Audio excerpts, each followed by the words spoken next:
Welcome back to BWO Daily, your source for news in sports entertainment and the world of professional wrestling from you boys at Busted Wide Open. My name is Nick Howell. And I am Sir Ian Dangerous. And as we mentioned yesterday on this show, Nick, there was the earnings report. I know it sounds dry, but it actually is kind of interesting. It's actually quite intriguing to see what WWE has been doing in revenue for this year, because it's a very strange year and there's been all this doom and gloom in the air. The ratings are tanking. They released all these people. So how are their financials looking? And this quarter was the only one they've ever had where they had no audience the entire quarter. This entire quarter has been in the pandemic. So here we are looking at WWE and how it's faring in the middle of all this. And the answer is, it's doing pretty good. It's doing pretty good. Very well. It's doing very well. They actually tripled their quarterly operating income from 2019. They went up from $17.1 million last year in this quarter to $55.7 million this year. Tripled for this quarter. It's actually year to date at this point, it set a record. I want you to keep in mind that's operating income. We'll talk about more of that once you get done with what you're going to say there. I want to quantify what that is. And that's the thing. I was going to say their overall revenue is down from $268.9 million to $223.4 million, meaning they're making less overall, but their net profit has gone up. They're saying they haven't been traveling. They haven't been doing house shows. They haven't been. There's no plane tickets. None of that stuff. So that loss, which is always a loss, that net is now being shifted back over. So yes, you're able to say net income, operating income has tripled in year over year. Well, I can't imagine why. You have no expenses. Yeah, and that's what they said. They said it's due to running the shows at the PC and to a lesser extent a decrease in accrued management incentive compensation, which I'm telling you right now, making Triple H and Stephanie take a pay cut is not helping you make $55.7 million. Now, that might have boosted it by $1 million or $2 million here or there, but it's mostly because they're not out on the road. But that year-to-date is up 14% of their overall revenue is up 14% at $515.4 million. Also, the network is up. The network is up 6%. To $1.69 million. And that's the first uptick they've had on the network since Q4 of 2018. So more people are watching the network, probably because everyone was stuck at home and was like, well, I'd really like to see a Bam Bam Bigelow match from 1998 or something like that. So it's that's the network is up for them as well. Their consumer products were down $1 million, but e-commerce was up $12.6 million. And they say that that's probably because of the belt sales, all the new belts they have, and also because of video games. So if you're out there playing a WWE video game on your phone and little microtransactions, that's what's helping them right there. So that's looking good as well. Also, WrestleMania set a record, almost 1 billion views across all social media platforms, all streaming platforms, up 20%. So everyone and their mama was watching WrestleMania this year. Yep. And it was a WrestleMania with no crowd in attendance. It was one of our largest viewership recap shows that we've ever done. So thank you guys for all of that. And it's no wonder because everybody's at home. Yeah. When was the last time everybody was at home for a WrestleMania? But here's the crazy thing. The Raw viewership, this is what everyone's been talking about, the ratings plummeting.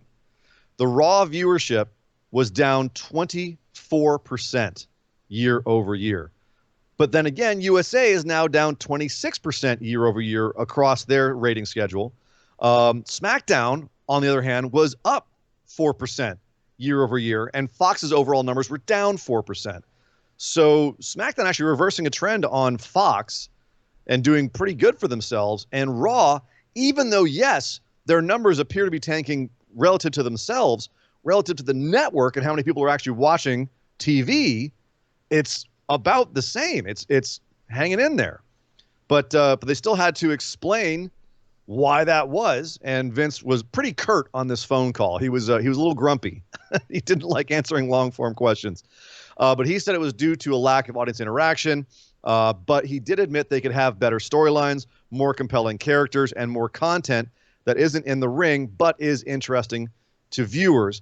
He said it's audience interaction that's always a plus. Again, It goes all the way back to the origination of the genre in terms of yay and boo. So the audience is integral to our success and our television ratings, again, because of the interaction or lack thereof. So once again, blaming the ratings on creative in WWE. Him saying, yeah, the audience isn't helping, but it's our creative that has to get better. And when he was asked why NXT and AEW were holding steady in the middle of all this pandemic, he said, well, they're new. And it's up to WWE to make Raw and SmackDown more youthful.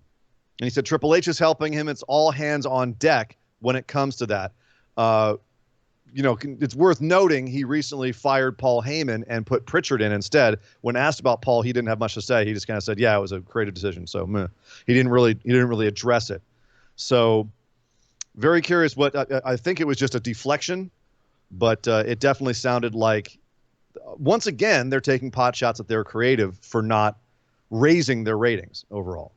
I think there is something to be said here for the fact that, and I made the little hand scissors thing, I think there's an element of cord cutting that is affecting this in a way that we're seeing transcend to the network level. We're seeing a lack of cable subscriptions see a downturn in USA that also has an effect on the measurement of Monday Night Raw. But if there was any way out there to calculate who's watching it on demand or after the fact in some way, shape, or form, which there's not, unfortunately, or it's not included in these sorts of things, I guarantee you would see a sort of leveling off of those kinds of drastic fall-offs and all of these doomsday kind of things, because more people are watching content on demand because they're just at home 24 hours a day. They do have those metrics, but they're not released in the same way that the Nielsen ratings are, which is why they know they had 1 billion views for WrestleMania. So, sure, their overall views are up, but the problem is that doesn't drive advertising revenue the way that ratings do. So that's really why they're looking so strongly at that. And yes, with your little scissors thing, you scared me. I thought you were asking if I should get circumcised. No. So WWE stock reacted favorably to this. It went up 6% yesterday, closed at 45.43. It's at 46.50 as of closing today. So their stock is going up. Everyone's happy about this. Yes, revenue is up. But I guess the big question, Nick, and this is what a lot of people are asking out there right now, is you tripled your income. You fired a ton of staff and talent in the middle of a pandemic, and as a result, you posted record revenue. Is that going to hurt WWE's perception in terms of talent and in terms of the industry and in terms of sports figures who might want to come to WWE and might get treated like Cain Velasquez? Is this going to hurt them when they have a competitor out there who's actually retaining people and giving people jobs in the middle of a pandemic? We call this the street. You have to talk to the street differently than you talk to your fans. You have to use different words. You have to use different lingo. You have to give different excuses and different reasons. So for the street, this is what they wanted to tell them so that the stock price didn't also tank like as bad as their ratings have. Now, for fans and things like that, I could certainly see if you inserted into the equation the fact that the excuse that they have is that there's no fans. So that allows them to not have expenses that they normally do, like road shows and house shows and all of the traveling and hotels and flights and T&E and all of that stuff that they normally have going on is not on the books anymore. So, yeah, you can make it look like you tripled your incomes. But in the same exact scenario, sans COVID, this looks a lot worse. If they're still doing house shows, if they're still traveling, if they're still doing these final numbers don't come out looking this good. Looking this rosy, yeah. I think the cutting of all of those payrolls, the cutting or contracts allowed them to get to this point. I don't think it's an if then else, or if we need to look at this and be judgy about should have fired all of those people like everybody wants to do. This is a company staying afloat the best way that they can so they can continue to provide us with wrestling entertainment. And it's one of those things where I'm sure contracts were taken care of. I'm sure business was handled, but that's one of the parts of being an independent contractor. It's at-will employment. Does it suck? Yes, but it's business. Yeah, agreed. And we'll just see how everyone feels about that. If they can accept that rationale, if they want to work for a place where it's strictly business and they'll fire you in the middle of a pandemic, or if they want to go someplace that's a little bit more family family friendly. Like if you got a wife and kids, they're going to help you take care of them, or a husband and kids. So, yeah, that's, I guess, what the street says, which I thought was a British rapper, but that's just me. A couple of quick fun news and notes before we get out of here. Matt Riddle was on Corey Graves's After the Bell podcast, and he wanted to clear the air about the whole Brock thing. He said, look, I'm cool with Brock. It got taken. I said maybe the wrong thing. I said I wanted to retire Brock, and it got taken the wrong way, but I got nothing but respect for Brock. Brock's the reason I got into wrestling. I was in MMA, and then I saw Brock retire or beat The Undertaker at WrestleMania, and I said, I want to be like that guy, and he transitioned his whole life to get into wrestling. So Brock is like his great white whale. But it says at the end of the day, he knows what he has to do. He has to make himself valuable enough to get in the ring with him, and so when he does, it won't be a 1-minute squash. He said Goldberg is not his cup of tea, but he's also a stallion. So he gets the Goldberg thing, but Brock is his dude.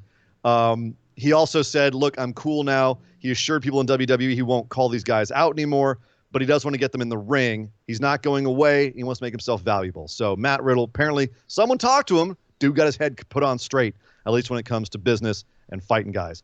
Nice. If you saw our show yesterday, you know that Miro, the last 2 days. Yeah, we've been talking a lot about Rusev recently, about Miro.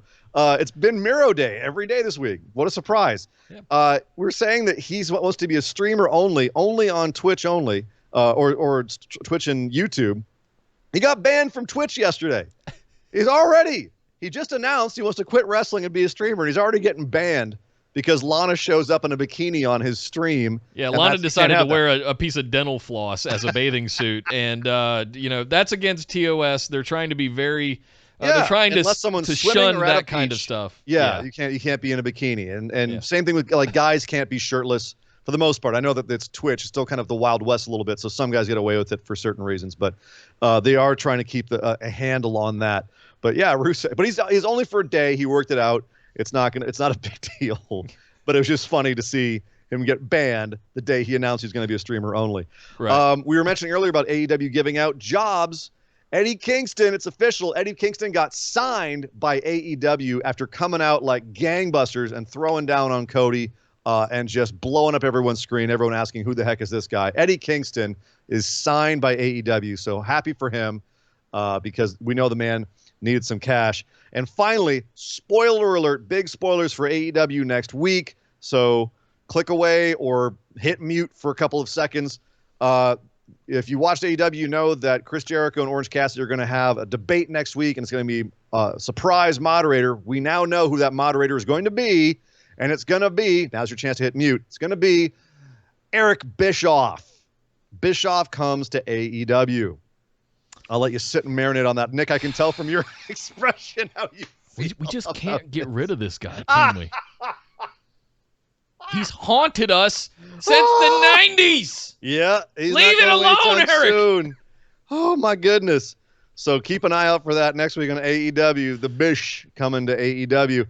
And finally, happy birthday to Kid Kash. Kid Kash is turning 51 today. You might remember him from ECW, OG ECW, and ECW when they had ECW coming to WWE, partnering with, he was a member of the Pitbulls with Jamie Noble. He was a cruiserweight champion in WWE in the mid-aughts. So happy birthday, Kid Kash, 51 years old. And that is the news. Well, thank you, Sir Ian Dangerous. Happy birthday to Kid Kash. And don't forget, guys, we will be making our debut on Twitch tomorrow, starting with our new BWO Live for Saturday, covering AEW, NXT, and Friday Night SmackDown as soon as it airs tonight. But we will be over on twitch.tv/bustedwideopen tomorrow at 3 p.m. Eastern, noon Pacific. Make sure you got your follows for Twitch because we will looking forward to getting started over there. We're coming for you, Lindsay. We're coming for you again. Coming for all the wrestlers, all of them.